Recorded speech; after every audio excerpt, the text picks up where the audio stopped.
Tiempo para la entrevista aquí en el canal 24 Horas. Seguimos hablando de Venezuela y lo vamos a hacer con un invitado ilustre, Pedro Mario Burelli. Él es empresario venezolano, exmiembro de la Junta Directiva de Petróleos de Venezuela, analista político y reconocido columnista. Hola, ¿qué tal? Gracias por acompañarnos. Buenos días. Bueno, hemos visto a Nicolás Maduro, la investidura, jurar su cargo en Venezuela y la gran pregunta es, ¿y ahora qué? Bueno, yo creo que entramos en una nueva fase de un país que no ha dejado de entrar en 25 años cada tanto en fases peores. Es decir, el deterioro de Venezuela ha sido completamente lineal, continuo, y tiene todas las repercusiones de las que podemos discutir. Pero este paso es el más grave porque este es el paso que consolida una dictadura, y no una dictadura política, una dictadura criminal, que es mucho más grave y es un fenómeno distinto de manejar. O sea, uno puede poner presión política sobre un mal político, sobre un político terco, pero lo que es difícil es cómo se maneja lo que es una situación real en que un grupo pequeño de civiles y militares metidos profundamente en actividades criminales han decidido secuestrar un país. Han utilizado el poder y las armas del Estado para secuestrar un país. De ese país, obviamente, todavía queda mucha gente en el país, pero de ese secuestro se han ido 8,5 millones de personas, creando el éxodo más grande que estamos viviendo sin guerra. Y muchos están aquí en España, ¿eh? Muchísimos, muchísimos. Se están anunciando sanciones contra el régimen de Maduro por parte, por ejemplo, de la Unión Europea, pero también de Estados Unidos. En unos días toma posesión Donald Trump y volverá a la Casa Blanca. ¿Cree que va a cambiar algo?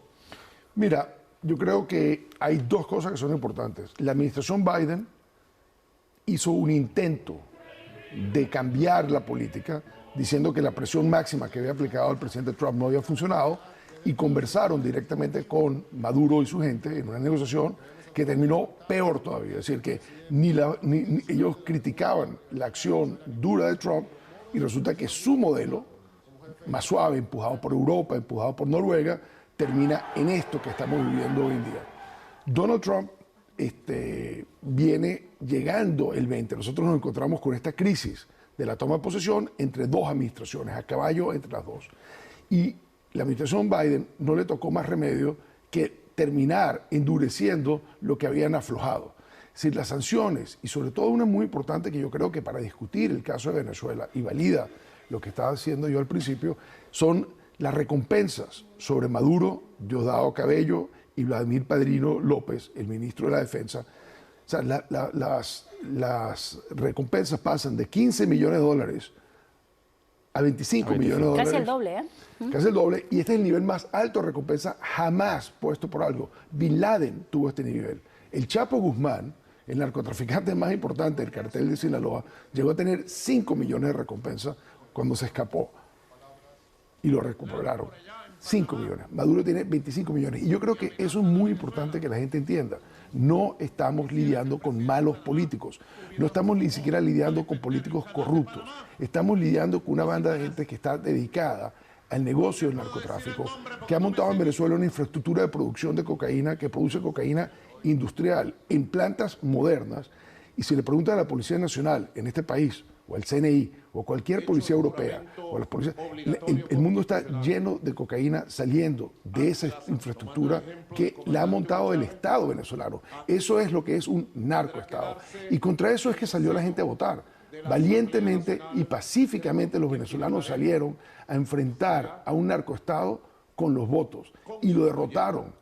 Pero claro, una cosa es derrotarlo y otra es sacarlo del poder. Y lo difícil ahora es cómo se saca del poder a un grupo de criminales enquistados que saben los crímenes que han cometido y tienen mucho miedo de pagar las consecuencias de esos crímenes. Por lo tanto, la lógica de ellos es que si tienen que cometer más crímenes para quedarse en el poder, eso vale, porque el miedo es perder el poder. Pedro, claro, la clave está aquí, el apoyo del ejército, ¿no? Hemos escuchado a María Corina Machado, a González Urrutia, y lanzar ese mensaje a los militares ante un gobierno de Maduro que parece cada vez más débil y más aislado. El problema es que los militares, la gente tiene una idea que los militares normalmente son en cualquier lugar, en este país, hasta en las dictaduras del sur de América Latina, eran estructuras monolíticas, donde una persona mandaba y todos cumplían. La Fuerza Armada venezolana está fracturada en muchos pedazos y eso hace que sea inoperativa como institución. Es decir, la Fuerza Armada es parte del problema. Pero esa parálisis no es apoyo a Maduro, es parálisis por diseño, es parálisis por fragmentación de una estructura. Fíjate que cuando se hizo un análisis de los votos en las guarniciones o cerca de donde están los militares, el voto es idéntico al voto del resto de la población. Es decir, que la familia militar, los militares rechazan y repudian a Maduro igual que el resto de la sociedad. El problema es cómo coordinas eso, cómo un alto mando enquistado y metido en negocios. Cuando el ministro de Defensa le acaban de poner una recompensa de $15 millones sobre su cabeza y varios de los jerarcas militares están metidos en minería ilegal y también en tráfico de drogas y en abusos masivos de derechos humanos y crímenes de lesa humanidad, ese enquistamiento de ese liderazgo es lo que impide que se mueva. Ahora, debajo es una institución que está en ebullición como está la sociedad y eso nos da cierta garantía que esto tiene fecha de caducidad. ¿Cuándo? No sé, pero esto es un modelo que no tiene viabilidad. Llevamos días escuchando a Edmundo González asegurar que iba a estar ayer en Caracas, que iba a estar en la ceremonia de toma de posesión para ser él quien asumiera el cargo de presidente. Finalmente la oposición ha decidido que no era el momento. ¿Qué le parece esa decisión? ¿Por qué finalmente Edmundo González no ha estado? Yo creo que es una cosa que la gente tiene que darse cuenta de lo que ocurrió en Venezuela y el rol de Edmundo González es el trabajo increíble que un hombre que nunca buscó nada. Yo un día lo oí decir que él ni siquiera se presentó para ser presidente de su clase en bachillerato ni en la universidad. Una persona con una carrera inmaculada como diplomático, un hombre intachable, decide jugar un papel crítico, que es convertirse en el compañero de fórmula de la persona por el que el país quería votar masivamente, y lo logra, es decir, se transfiere la popularidad de María Corina a él. Este es un señor absolutamente que no es un suicida de nada, y lo que hizo fue correcto, empezó a moverse hacia Venezuela, ¿okay? Pasando por Argentina, Uruguay, subió a Estados Unidos, Panamá, en un paso de tratar de llegar. Pero esto no es una operación suicida. Nosotros necesitamos a Edmundo González Urrutia vivo, no preso. De hecho, la salida de González Urrutia, que fue una forma muy rara como salió de Venezuela, muy forzado, a la larga tuvo su beneficio, porque tenemos a alguien afuera que ha hecho lo que ha hecho Edmundo González. Era importantísimo. Y adentro tenemos a la líder de verdad, a la líder operativa, que con este binomio es la combinación perfecta. Yo creo que hay muy pocas veces en la historia ha ocurrido donde una persona puede transferir toda su popularidad a otra persona sin que haya ninguna pérdida de eso, simplemente porque se complementaron perfectamente bien. Y María Corina, la que estamos viendo en imagen, dicen que fue arrestada durante una hora, luego fue liberada por orden directa de Maduro. ¿Qué sabemos? Mira, el régimen lleva años equivocándose con María Corina Machado. Años. Desde Chávez hasta este.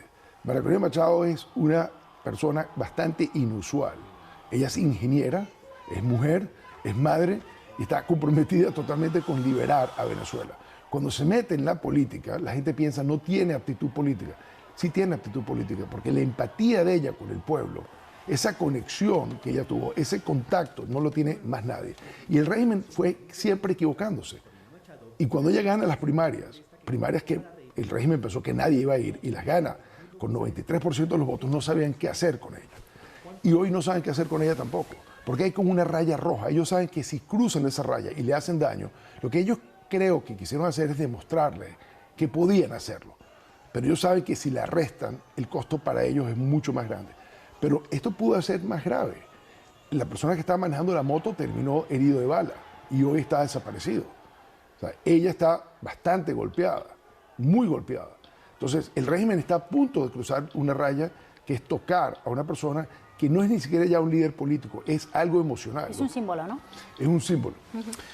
¿Qué es diferente esta vez? Porque hemos visto varios intentos de derrotar al régimen chavista en los últimos años, pero ahora, ¿cuál es la diferencia? ¿Que la oposición está unida?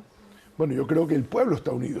Yo creo que lo importante es que tenemos la evidencia de que el pueblo está decidido. Y si nosotros sumamos a esos 7 y tantos millones de votos que sacó, que son o sea, el 40% más que lo que sacó Maduro, y sumamos la gente que votó por Maduro por miedo, y los que no pudieron votar por todo tipo de arreglos, tanto dentro como fuera de Venezuela, esto fue una paliza gigantesca. Entonces yo creo que ese es el problema. Maduro se está montando, y se está montando en una situación que creo que es muy interesante. Maduro hoy tiene menos apoyos domésticos, menos apoyos militares, y menos apoyos internacionales de lo que tuvo el día antes de las elecciones o el día después de las elecciones. para él estos 6 meses después de las elecciones ha sido un proceso de irse deslegitimando más y más. Lo que vimos ayer fue una ornamentación en un cuarto cerrado, no hubo gente en la calle, ¿no? Esto es literalmente un claustro de mafiosos entronando al capo. Y tuvimos la oportunidad de que lo filmaran, pero esto no tiene nada que ver con nada anterior. Inclusive en el 2019, donde también se juramentó ilegítimamente y dio pie a la fórmula constitucional del gobierno interino, lo hizo en el auditorio, en la Asamblea Nacional, con todos los diputados, con calle. Hoy no tiene nada. Entonces yo creo que estamos llegando a un nivel de que algo es inviable. Maduro solamente está por la capacidad y voluntad de reprimir. Es decir, este es un gobierno de terror solamente, y eso no es viable. Eso no tiene ningún grado de viabilidad.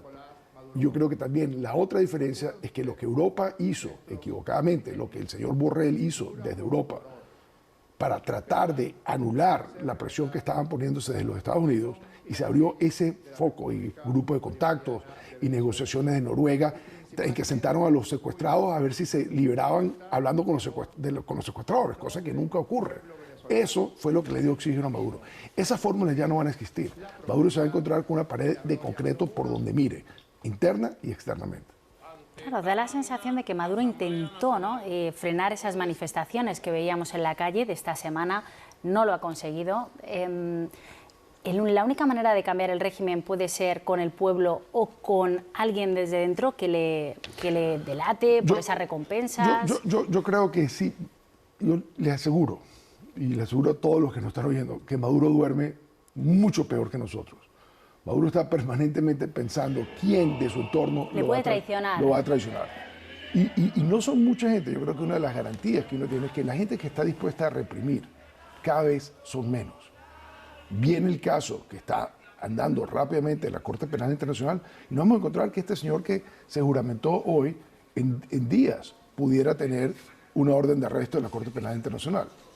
Pero Mario Burelli, la verdad es que ha sido un placer, ¿no?, esta charla, Luis. Sin duda, muchísimas gracias por acompañarnos Gracias por mañana y madrugar con nosotros. No, buenísimo que les pongan la atención a un problema como este, la verdad. Por supuesto, gracias por venir y por su análisis, muy interesante. Gracias.